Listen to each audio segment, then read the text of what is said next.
우리가 읽은 본문 구절에서 먼저 10절을 우리가 언뜻 보면 우리와 함께 하시는 그런 하나님의 은혜를 말씀한 것으로 착각하게 만드는 말씀 구절이에요. 그런데 사실은 전혀 아닙니다. 오늘 이사야서 57장 우리가 7장의 내용을 읽었는데 이 이사야 57장의 배경을 보면 이스라엘 백성들이 영적으로 타락을 했고 결국은 하나님을 떠나서 우상 숭배를 함으로 인해서 하나님께서 매우 진노하셔서 꾸짖는 내용의 일부분이라는 거죠.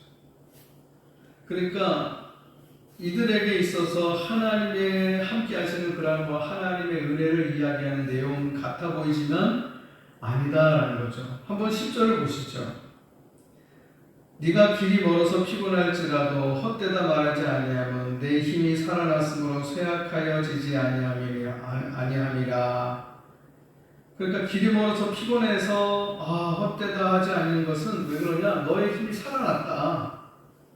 네가 쇠약해지지 않았다. 이런 말이니까 하나님이 이렇게 하셨나? 하는 착각을 불러일으키는 말씀이라는 거죠.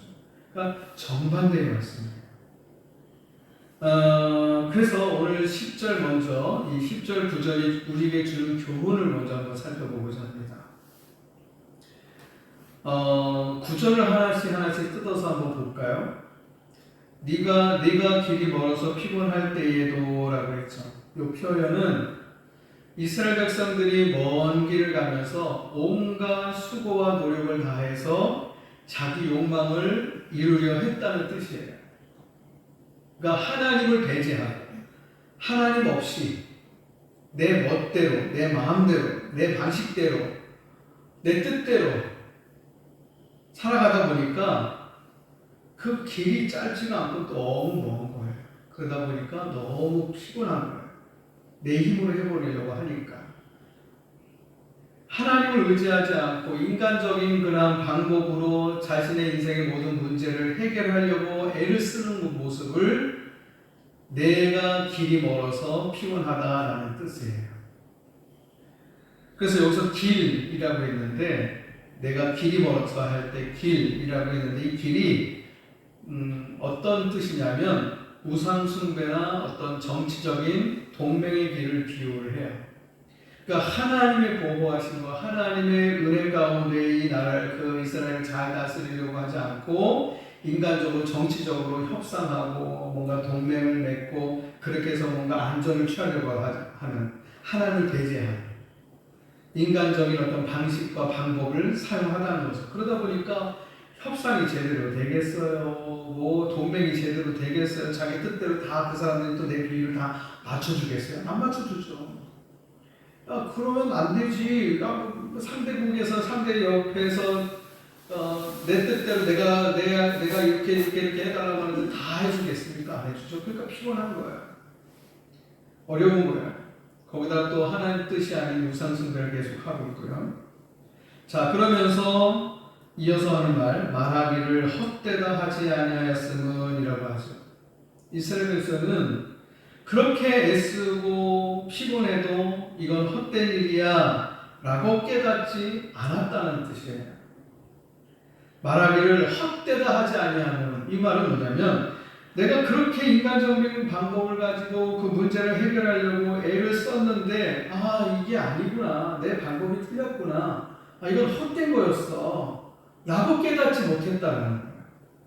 깨닫지 못하고 계속해서 고집부리면서 지금 하고 있는 거예요. 그러니까 얼마나 피곤하겠어요. 얼마나 지치겠어요. 지금 그런 얘기예요.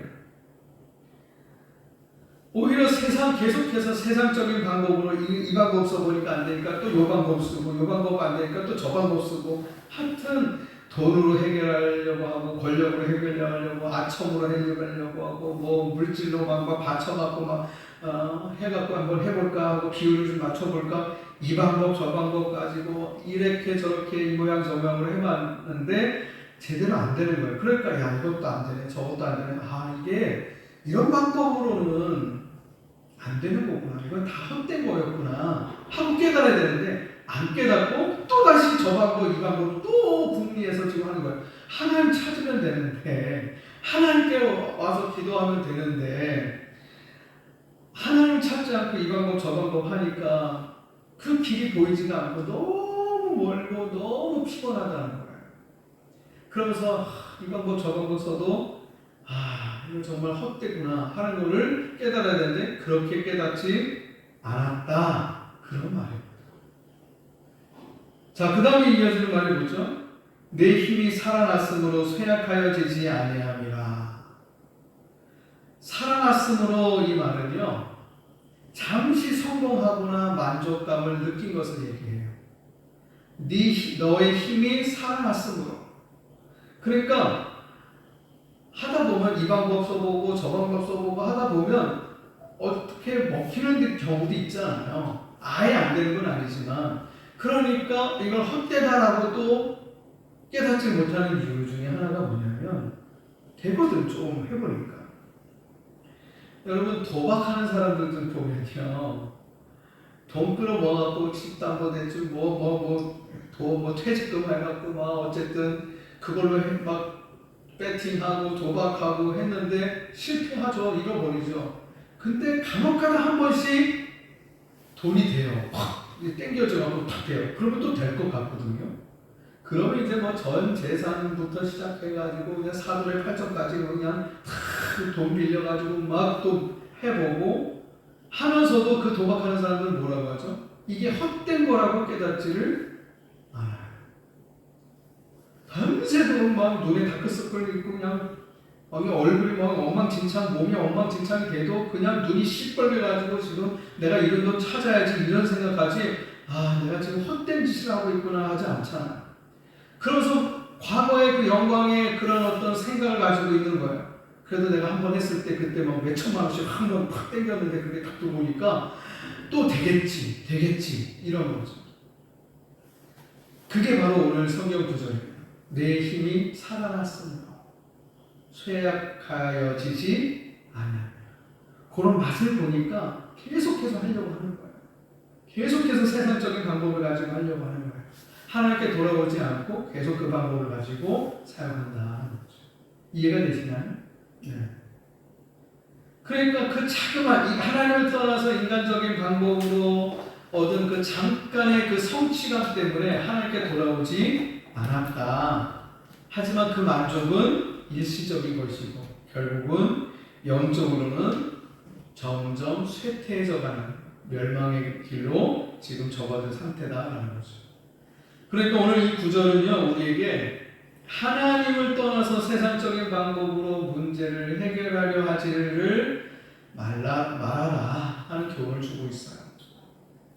겉으로는 뭐 잘 되는 것 같이 보여도 그것이 하나님이 없이 이루어진 일이라면 결국엔 헛된 길이 되기 때문이다라는 거죠.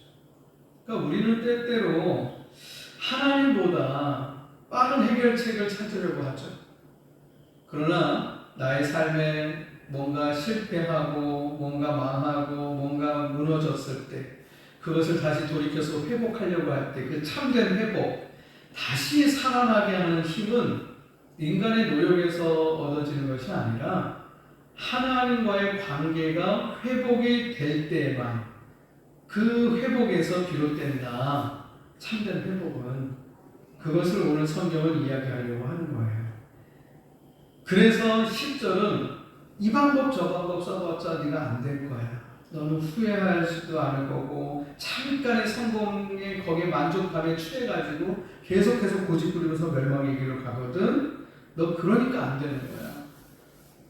넌 하나님과의 관계가 회복이 돼야지만 되는 거야 라고 얘기를 이제 하는 거예요. 그래서 그 관계 회복에 대한 이야기를 어디서부터 이야기를 하고 있느냐, 13절부터 21절까지 이야기를 하고 있어요. 자, 그래서 우리가 13절에서 21절을 읽었죠. 그래서 오늘 성경의 13절에서 21절을 보면 하나님과의 관계 회복에 대한 그 방법을 몇 가지 이야기해 줍니다. 하나님과의 관계 회복을 하려면 어떤 관계 회복을 해야 되느냐? 그 첫 번째, 13절과 14절을 보시면 우상을 버려야 된다. 라고 얘기하고 있어요. 이스라엘은요, 하나님 대신에 우상, 세력, 돈, 그리고 정치적인 동맹을 의지했어요. 그러나 하나님은 그것들이 결코 너희를 구원할 수 없다, 단호하게 말씀하고 계시고요. 관계 회복은 하나님 외의 모든 그 의지하는 모든 것들을 버리는 것에서 시작된다라는 거예요. 그렇죠. 아까 제가 예를 들어서 도박이라고 얘기를 했는데, 이제 더 이상 멸망하지 않으면 도박을 끊어야 되는 거예요. 그걸 끊지 않고서 내가 도박을 계속 한다고 하면 나는 회복 자체가 안 되는 거죠. 도박을 끊어야죠. 카지노를 가지 말아야죠. 강원랜드 가지 말아야죠. 예, 마찬가지로 끊어버려야 되는 거예요. 내가 담배를 끊는다, 술을 끊는다, 당연한 거죠. 담배를 사지 말아야죠. 술 먹으러 가지 말아야죠. 술 마트에서 사지 말아야죠. 그것이 끊어버리는 거예요. 거기서부터 우리는 나를 이롭게 하지 않고 나를 망하게 만드는 것을 끊어버려야지만 된다라는 거예요. 그러니까 하나님과의 관계 회복을 위해서는 오늘 성경에서는 도박과 같고 술과 같고 담배와 같은 그런 우상 같은 우상들을 버려야 된다. 그래서 13절을 보면 네가 모은 우상들이라고 말을 하고 14절을 보면 제하여 버리라 라고 말하고 있어요. 제하여 버리라. 버리는 거예요. 네. 오늘날에도 우리에게는요, 우상이 있어요. 우리가 돌로 깎아 놓은 것이 많이 우상, 나무를 깎아서 세워놓고 거기에다가 비나이다 하는 것만이 우상이 아니라 오늘날 우리에게 우상은 눈에 보이는 그런 신상이 아니라 어떻게 보면 내 계획, 내 성공, 내 만족 이런 것에서 하나를 배제한 나 중심의 그러한 생각들, 성공, 나 중심의 이기적인 생각들이 다 우상이다라는 거죠. 그것을 버리지 않고서는 하나님이 내 안에 들어와서 나와 함께 하실 수 없으시다라는 거죠. 그래서 우리가 그 우상들을 버리는 것이 하나님과의 관계 회복의 첫 번째 단계 과정이다라는 거예요. 하나님이 함께 하시려고 하면 하나님은 거룩하신 분이시기 때문에 내게 거룩하신 그 하나님이 나에게 임재하기 위해서는 내가 비어져야 되는 거고, 내 안에 악독과 욕심과 정욕이라고 하는 악취나고 쓰레기 같은 것들이 청소되지 않으면 그러면 하나님이 거룩하게 내 안에 임재할 수가 없어요. 예. 그래서 예수님 성경은 너희가 보라 이전 것은 지나갔으니 새 것이 되었도다. 새로운 피조물이다 라고 얘기를 하잖아요. 우리가 새롭게 변화돼서 깨끗하게 우리의 영적인 마음이 깨끗하게 돼서 하나님 우리에게 임하셔야 되는데, 그러려면 내가 깨끗이 치워버리고 제하여 버리는 그런 과정이 분명히 있어야 한다라는 거예요. 두 번째는 하나님 앞에 교만이라고 하는 죄를 회개함으로 내가 겸손해야 된다라는 것을 15절에서 이야기하고 있어요. 자, 하나님은요, 겸손하고 자신의 죄를 진심으로 통회하는 자, 즉 자신의 죄를 인정하고 회개하는 사람과 함께 하신다라고 15절에 말씀하고 있어요. 그래서 오늘 15절을 보시면 내가 높고 거룩한 곳에 있으며 또한 통회하고 마음이 겸손한 자와 함께 있나니 라고 하잖아요. 또 이는 겸손한 자의 영을 소생시키며 통회하는 자의 마음을 소생시키려 함이라. 통회라는 말이 두 번이나 반복이 돼요. 또 겸손이란 말도, 통회라는 것은 우는 거예요. 내가 막 가슴을 치면서 우는 거예요. 왜? 내가 잘못했습니다. 내가 하나님 앞에 잘못했습니다 라고 하는 거죠. 자신의 죄를 인정하는 거예요. 내가 하나님을 떠나서 내 방식대로, 내 방법대로, 세상적인 방법대로 살았던 것, 그런 모든 것들을 내가 이제는 버리고 이제는 그것이 잘못됐음을 하나님 앞에 회개하는 것. 그래야 하나님과의 관계 회복이 된다라는 거죠. 자, 그래서 오늘 그 통회할 때 이렇게 통회하는 겁니다. 하나님, 제가 제 힘으로 살려고 했습니다.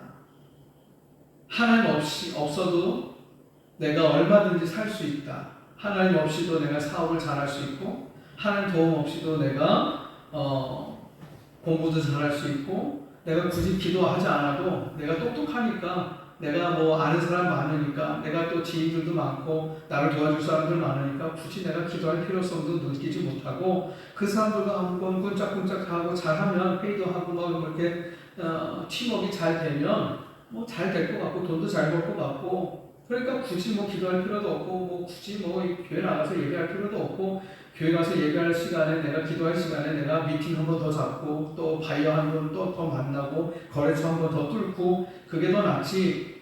이렇게 살았던 것, 그렇게 제 힘으로 살려고 했던 것 하나님 용서해 주세요 라고 하는 거죠. 그게 회개예요. 그래야 하나님과의 관계 회복이 된다라는 거죠. 자, 그렇다면 마지막으로 하나님과의 관계 회복이 된다면 그 결말은 어떻게 될까 하는 거예요. 그 결말은 19절을 한번 보실래요?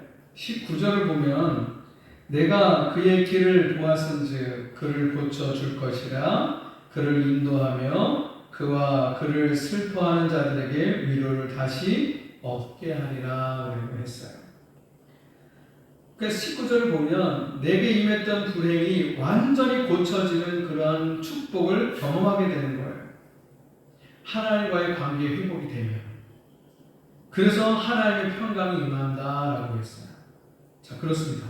하나님은요, 하나님께 돌아오는 자에게 무엇을 주시냐면 평강, 즉 다른 말로 말하면 샬롬을 주신다라는 거예요. 여러분, 우리가 잘 알고 있는 탕자를 보십시오. 지 멋대로, 자기 멋대로 세상적인 방법으로 살다가 결국 망하고 나서 평안함이 없을 때, 아버지를 생각하고 돌아왔을 때 그에게 주어졌던 것은, 맨 처음 주어졌던 것은 샬롬이었어요. 어떻게죠? 아버지가 걔를 따오자마자 막 거짓골이 돼갖고 온 아들 보면서, 우리는 일반적으로 생각하는 그 집안 일반적인 가정의 아버지의 모습을 보면 욕 먼저 나는 거예요. 욕. 어쩌다가 내 재산 다 말아먹고 와가지고 지금 거지가 돼갖고 온 아들 보면서 좋게 얘기할 부모가 어디 있습니까? 얼마나 혼내고, 내가 그럴 줄로 알았어. 그렇게 내가 얘기를 했더니 너 그딴 식으로 했고 막 하면서, 뺨 안 맞으면 다행이죠. 얻어맞지 않으면 다행이죠. 너 나가라. 너 네 멋대로 산다고 해서 네가 한번 내가 살라고. 내 쫓김을 당할 수도 있죠. 난 너 이제 자식으로 안 본다고 할 수도 있고요. 그런데 그 성경에서 보는 탕자는 어떤 모습이죠? 아버지의 모습이 그냥 끌어안죠. 끌어안고 잘했어 내 아들. 난 너 죽는 줄 알았어. 살아서 돌아와서 내가 너무 감사하다. 내가 너무 고맙다. 난 너한테 더 고마워. 그러면서 동네 사람들한테 내가 잃어버렸다가 잃어버렸던 아들을 다시 찾았다고 그렇게 하면서 맞아주죠. 그때 그 아들 탕자의 마음은 어땠을까요? 평안해요. 평강이 있는 거예요. 살았다. 안심이 되죠. 샬롬이 임하는 거예요. 오늘 성경은 하나님이 그걸 이야기하고 있어요. 돌아와라. 돌아오면 제일 먼저 나는 너에게 평강을 줄 거야. 샬롬을 줄 거야 라고 얘기하고 있어요. 평강은 단순한 어떤 감정의 평화가 아니고요, 하나님과의 올바른 관계가 회복이 되어졌을 때 비로소 오게 되는 안심, 편안함, 그것이 바로 오늘 성경에 말하는 평강입니다. 인간의 노력이나 종교적인 행위가 아니라 하나님께서 직접 오늘 성경을 보면 내가 그를 고치리라 라고 약속하셨죠. 고친다라고 하는 것은 바로 그의 망하고 그의 아프고 그의 실패한 것들을 다 수리해 주겠다는 거예요. 회복시켜 주겠다는 거예요. 그러니까 마음의 평강이 왔죠. 내가 다 잃어버리고 망하고 했던 모든 것들이 다 하나씩 회복되어서 이제 온전해지는 것. 이보다 좋은 게 어디 있겠어요. 그러니까 오늘 성경은 뭐다? 하나님을 떠났지만 빨리 돌아와라. 하나님과 돌아올 때는 우상, 하나님을 떠났던 세상적인 방법을 다 버리고 겸손하게 회개하고 나의 죄를 인정하고 하나님 앞에 회개하고 돌아오면 나는 묻지도 따지지도 않고 그냥 받아줄게. 그리고 너와 나와의 관계가 회복된 그 순간 나는 너에게 평강을 줄 것이고 네가 모든 것이 부서지고 망가진 모든 너의 인생에 부서지고 망가진 그 모든 것들을 나는 다 수리해 줄 거야. 고쳐줄 거야. 다 AS 해줄 거야. 예, 우리 요번에 원풍기가 지난주 금요일 날 고장이 나가지고 AS 센터 불렀더니 얼마나 심각한 얘기를 하는지. 그래서 메인보드가 나갔고 서버 보드도 나갔고 거기다가 또 이제 그 실외기 팬 위아래가 또 모터가 나갈 수도 있다. 그래가지고 50몇만 원 나온다고. 그러면서 테스트하고 그때 정말 하늘이 무너지는 것 같았어요. 야, 이것도 돈 많이 나가네. 평감을 잃어버렸어요. 근데 테스트하고 그리고 이제 부속품을 가져와서 이제 딱 하는데 세상에 메인보드 안 나가도 되고 그냥 서브 보드 15만 얼마를 15만 5천 얼마인가요? 그것만 하면 된다고. 그리고 잘 돌아가는 거 보고 됐다고. 더 이상 다른 부속품을 가지고 왔지만 그거 교체 안 해도 된다고. 그 말을 들었을 때 얼마나 감사하고 다행인지요. 고장났을 때 참 암담하고 이제 앞으로 추운데 저거 어떡하나, 그리고 돈 들어갈 때쯤 더 많이 들어가겠다 하고 걱정했는데 그나마 다행이에요. 그래서 그 기사분한테 제가 했어요.